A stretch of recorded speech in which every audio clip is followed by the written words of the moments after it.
அனைவருக்கும் வணக்கம். குறிஞ்சி பயிற்சி மையம் திண்டுக்கல். அனைவருக்கும் வணக்கம். குறிஞ்சி பயிற்சி மையம் பார்த்தீங்கன்னா நம்ம டெட் பேப்பர் 1 நியமன தேர்வுக்கான ஆன்லைன் கிளாஸஸும் குரூப் 4க்கான ஆன்லைன் கிளாஸஸும் இப்போ நம்ம எடுத்துக்கிட்டு இருக்கிறோம். அதுக்கடுத்து பார்த்தீங்கன்னா பிஜிடிஆர்பிக்கான கிளாஸஸ் நம்ம மே மாதம் ஸ்டார்ட் பண்ண போகிறோம்.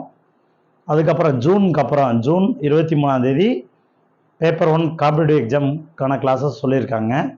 நம்ம ஜூன் 1 அப்புறம் அடுத்து 2024 நடக்கக்கூடிய தகுதி தேர்வு டெட் பேப்பர் 1 தகுதி தேர்வு 1 and 2 தகுதி தேர்வுக்கான கிளாஸஸ்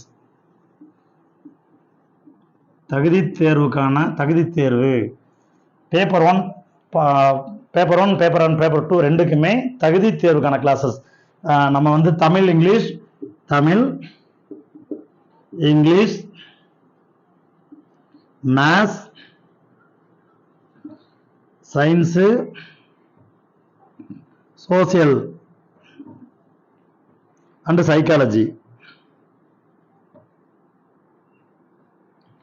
சைக்காலஜிக்கான இந்த 6 சப்ஜெக்டுக்குரிய கிளாஸஸ். பேப்பர் 1 எழுதுறவங்க பேப்பர் 1ல் மேக்ஸ் மேஜர் எடுத்துருக்கோங்க, சயின்ஸும் மேக்ஸும் வரும். பேப்பர் 2 எழுதுறவங்க சோசியலில் 60 மார்க் வரும். இது ரெண்டுக்கான கிளாஸ் ரெண்டும் சேர்த்து நம்ம தனித்தனியாக பேப்பர் 1 பேப்பர் 2 சயின்ஸ் குரூப் தனியாக சோசியல் குரூப் தனியாக வச்சு நம்ம கிளாஸஸ் கொடுக்க போகிறோம். இந்த கிளாஸஸ் பார்த்தீங்கன்னா ஜூன் 1 அப்புறம் 2024 அப்புறம் நம்ம ஸ்டார்ட் பண்ண போகிறோம் எக்ஸாம். ஆனால் இது என்னன்னு கேட்டிங்கன்னா இது ஒரு மந்த்லி ஃபீஸ் தான். மந்த்லி ஃபீஸ் ஸ்ட்ரக்சரில் நம்ம போட்டிருக்கோம். இது ஒரு அடுத்த எக்ஸாம் எப்போ வரும், டிசம்பரில் வரும்னு சொல்லியிருக்காங்க. ஸோ அதனால் நான் மந்த்லி ஃபீஸ் ஜூன் 1 ஒரு 6 மாதத்துக்கு மந்த்லி ஃபீஸ் தான். ஃபீஸ் பார்த்தீங்கன்னா மந்த்லி தான், மாதம் தான். எல்லா சப்ஜெக்டும் சேர்த்து மந்த்லி ஃபீஸாக போட்டு நம்ம ஒரு கிளாஸஸ் ஸ்டார்ட் பண்ண போகிறோம். ரொம்ப கம்மியான அமௌண்ட்டில் தான் பண்ண போகிறோம். ஸோ இந்த கிளாஸஸ் ஜூன் 1 ஸ்டார்ட் ஆகுது. இப்பொழுதே அட்மிஷன் போட்டுட்ருக்கோம். இப்போ இருந்தே அட்மிஷன் போயிட்டுருக்கு. உங்கள் நேம் ரிஜிஸ்டர் பண்ணிக்கலாம்.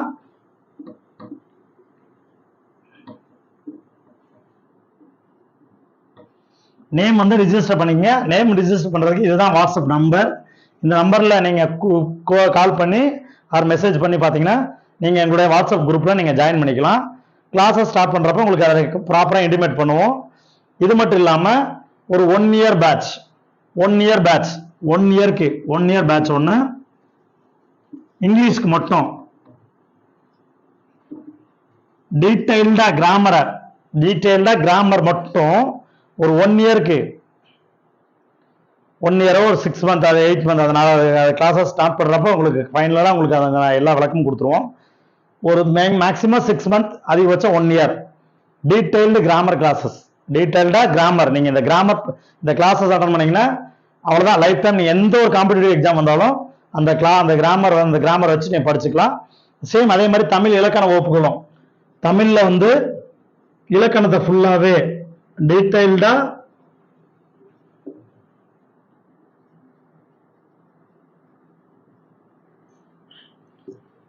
தமிழ் இலக்கண வகுப்பு பிளஸ் கிராமர் கிளாஸஸ் ரெண்டுமே தனித்தனி செப்பரேட்டிவா போகுது.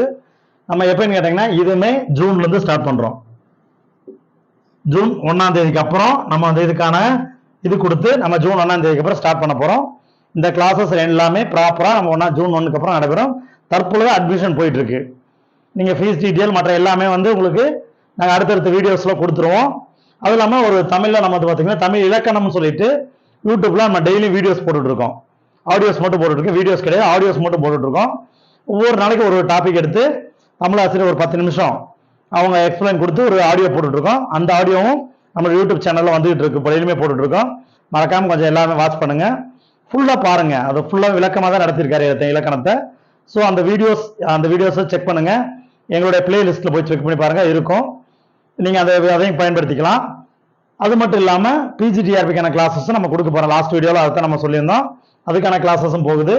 ஸோ யாருக்கெல்லாம் வேணும்னு நினைக்கிறவங்க எங்களோட இன்ஸ்டியூட்டோட வாட்ஸ்அப் நம்பருக்கு நீங்கள் ஜஸ்ட் ஒரு மெசேஜ் பண்ணுங்க. உங்கள் ஃப்ரெண்ட்ஸுக்கு இது எல்லாத்துக்கும் மறக்காமல் ஷேர் பண்ணுங்க. இது கண்டிப்பாக அவங்களுக்கு உங்களுடைய ஒரு அரசு பணிக்கு செல்வதற்கான எப்படியெல்லாம் கொண்டு போக வைக்க முடியுமோ அதுக்கான முயற்சிகள் தான் எடுத்துட்டு இருக்கிறோம். ஸோ இதில் உங்களுடைய பங்களிப்பு இருக்கட்டும். கண்டிப்பாக நீங்கள் வெற்றி பெற முடியும், அது கேரண்டியாக நாங்கள் சொல்ல முடியும்.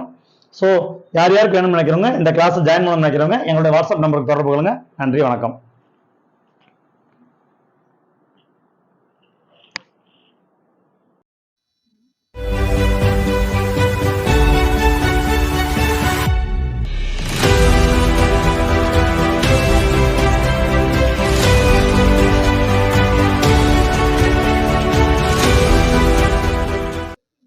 அனைவருக்கும் இனிய மாலை வணக்கம்.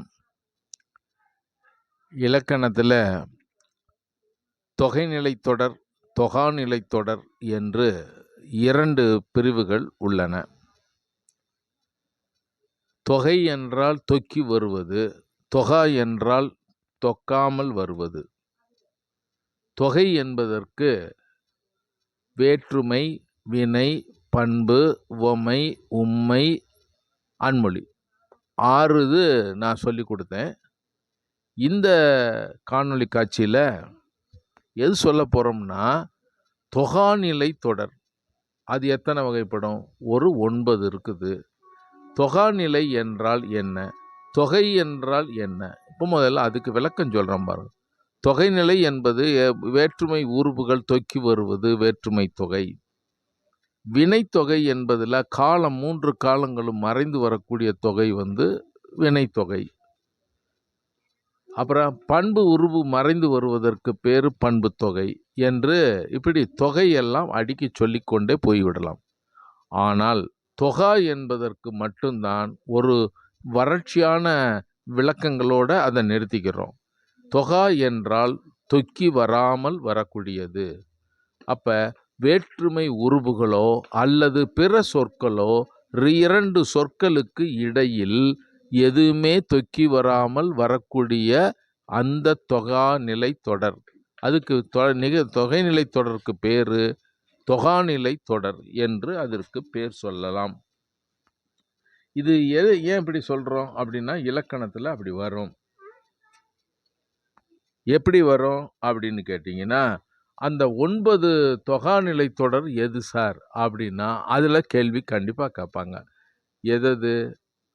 1 எழுவாய் தொடர், 2 விழித்தொடர், எழுவாய்க்கு அடுத்தது விழி, அடுத்தது வினைமுற்று தொடர், அடுத்தது பேரெச்சத் தொடர், அடுத்தது வினையெச்சத் தொடர், அப்புறம் வேற்றுமை தொகாநிலை தொடர், இடைச்சொல் தொடர், அப்புறம் உரிச்சொல், அப்புறம் அடுக்கு தொடர். இந்த 3 கடைசியில் வந்துடும்.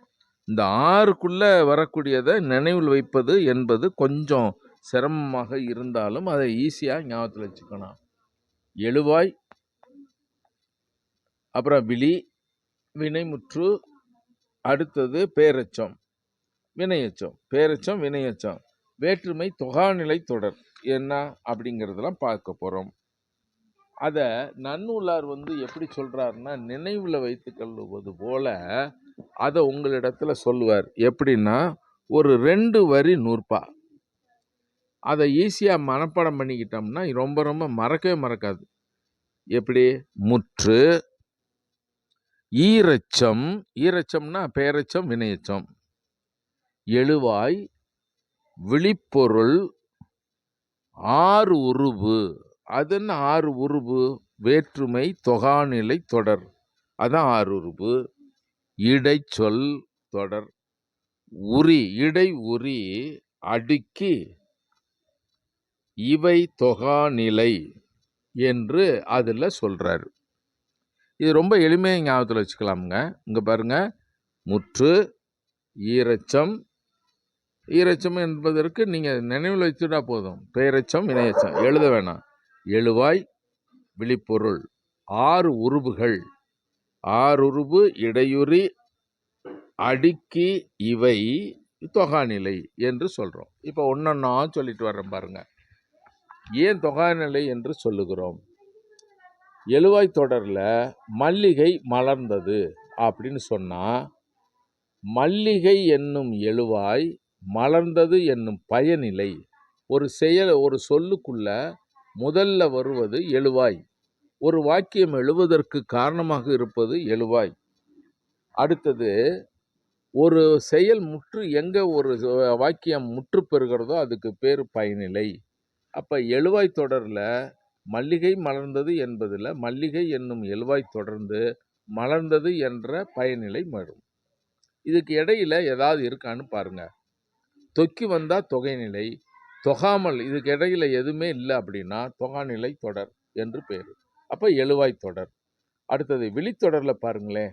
நண்பா படி, நண்பா கேள் என்று சொன்னா இதுல நண்பா என்பது விழிப்பெயர், கேள் என்பது பயனிலையை கொண்டு முடிந்திருக்கு. அதனால இது விழித்தொடர்.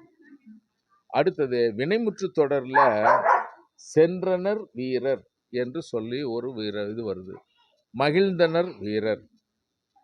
அப்ப மகிழ்ந்தனர் என்பது வினைமுற்றை கொண்டு அந்த செயல் ஆரம்பிச்சிருக்குது. எழுவாயு வினைமுற்றா வந்திருக்குது. வீரர் என்பது பயனிலையா வந்திருக்கு. அப்ப இடையில எதுவுமே தொக்கி வராதனால இது வினைமுற்று தொடர், தொகாநிலை தொடர் என்று சொல்றோம். அப்புறம் அதிலே 2 சொன்ன ஈரச்சம்னு ஒன்று சொன்னா அதுதாங்க பெயரெச்சமும் வினையெச்ச தொடர் ரெண்டும். இப்ப பாருங்களேன், வரைந்த ஓவியம். வரைந்த ஓவியம் என்றால் வரைந்த என்று வந்திருக்குது, பெயர்ச்சொல்லை கொண்டு முடிந்திருக்கிறது. அதனால் இது பெயரெச்சம். இதுக்கு இடையில வரைந்த ஓவியம் என்பது இடையில எதுவுமே தொக்கி வராமல் வர்றதுனால இது பெயரெச்ச தொடர்ல உள்ள தொகாநிலை தொடர். அடுத்தது வினையெச்சத்துல எப்படி பாருங்க, தேடி பார்த்தேன், தேடி பார்த்தான், தேடி பார்த்தேன், வந்து சென்றான் என்றெல்லாம் வர்றது. சென்றான் என்பது வினைச்சொல். அதனால் இது முன்னாடி தேடி அல்லது பார்த்து என்று வினைச்சொல்லை சொன்னோம்னா அது வினையெச்ச தொடர்ல வரும். இடையில எதுவும் வராது. பார்த்துக்குங்க, இடையில் எதுவும் வராது. அடுத்தது வேற்றுமை தொகாநிலை தொடர் அப்படின்னு சொன்னா கவிதையை எழுதினார். கவிதை என்பது எழுவாய், எழுதினார் என்பது பயனிலை, கவிதை என்பது 2ஆம் வேற்றுமை உருவு. அது மாதிரி 7 வேற்றுமை உருவுகளுக்கும் அந்த இலக்கணத்தை சொன்னால் இடையில் எதுவும் வராதனால இது வேற்றுமை தொகாநிலை தொடர் என்று பேரு. அடுத்து என்னன்னு கேட்டீங்கன்னா இடைச்சொல் தொடர். இடைச்சொல் என்பது மற்றும், மற்று பிற, மற்று பிற, மற்று என்பது இடைச்சொல், பிற என்பது ஒரு சொல். இப்ப மற்று என்பது முதலில் வந்ததுனால அது எழுவாயாக வந்திருக்குது. அதனால் இது மற்று பிற, இடையில் எதுவும் வரவில்லை, இது இடைச்சொல். அடுத்தது பாருங்க உரிச்சொல் தொடர். உரிச்சொல்னா என்ன அப்படின்னா சால, தவ, நனி, கூர், களி என்று சொற்களை வரும். இப்போ சில நேரத்தில் நமக்கு தெரியாத சொல்ல கொடுத்துருவாங்க கேள்வியில். எப்படி கொடுப்பாங்கன்னா மழகளிறு ஈன்றவள். மழகளிறு என்றால் இளமையோடு இருக்கக்கூடிய ஒரு யானை. அப்போ அது மழகளிறு ஈன்றவள் என்று வந்தால் அது உரிச்சொல் தொடர். சால பேசினான் என்று வரும், இடையில எது சொல்லும் வரல, அதனால இது தொகாநிலை தொடர். அதுக்கு அடுத்தது நிறைவாக அடுக்கு தொடர். அடுக்கு தொடர் என்பது நன்று, நன்று, நன்று, 3 நன்று சொல்லியிருக்கிறேன். ஆனா 4 தடவை வருமா? யாருக்காவது தெரியுமா? 4 தடவை வரக்கூடிய ஒரு அடுக்கு தொடரை நீங்க பார்த்துருப்பீங்க.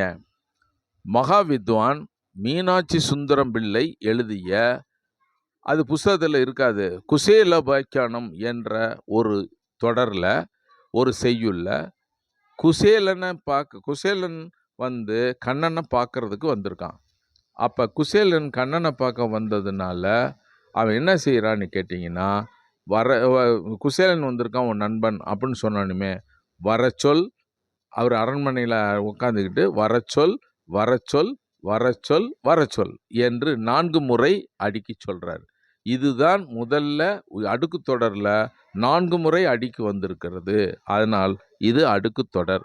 இந்த 2 சொல்லுக்கும் இடையில எதுவுமே தொக்கி வராதனால இது தொகாநிலை தொடர் என்று புரிந்து கொண்டோம் என்றால், தேர்வில் கேட்கும்போது பேரெச்சத்தை கேட்டிருக்காங்க.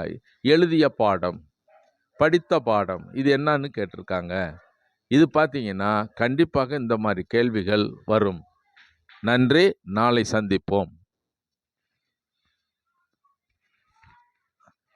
நன்றிப்பா. இதை பயன்படுத்திக்கிங்க. இந்த ஆடியோ வந்து தயவு செஞ்சு உங்கள் நண்பர்களுக்கு எல்லாத்துக்குமே ஷேர் பண்ணுங்கள். அடுத்த வகுப்பில் அடுத்த ஒரு பெரிதொரு இலக்கண பகுதியை நம்ம பார்ப்போம். வேற்றுமை தொகை பற்றி நம்ம அடுத்த வகுப்புகளில் பார்ப்போம். நன்றி.